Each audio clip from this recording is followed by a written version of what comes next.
हिंदू धर्मात तुळस ही केवळ वनस्पती नसून तिला धार्मिक महत्त्व आहे। भगवान विष्णू यांना तुळस अतिशय प्रिय आहे, त्यामुळे तुळस ही पूजनीय मानली जाते। ज्या घरात तुळशीचं रोप असतं त्या घरात सुख समृद्धी टिकून राहते असं म्हणतात। तुळशीमुळे सकारात्मक ऊर्जा घरात टिकून राहते। मात्र घरात तुळस सुकून जाणं हे अशुभ मानलं जातं, तर या उलट अचानक तुळस वेगानं वाढणं हे शुभ असतं। घरात तुळशीचं रोप अचानक वाढत असेल तर ते आर्थिक समृद्धीचं लक्षण मानलं जातं। जर तुळशीचं रोप वेगानं वाढत असेल तर हे चांगला काळ सुरू होण्याचे आणि भविष्यात मोठं यश मिळण्याचे संकेत असतात।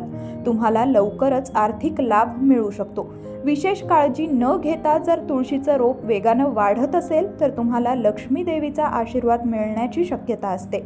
जर तुमच्या घरात तुळशीचं रोप अचानक वाढत असेल तर ते कुटुंबातील सदस्यांसाठी चांगल्या आरोग्याचं संकेत देतं। जर तुमच्या कुटुंबातील सदस्यांना एखादा त्रास असेल तर त्या त्रासापासून आराम मिळू शकतो।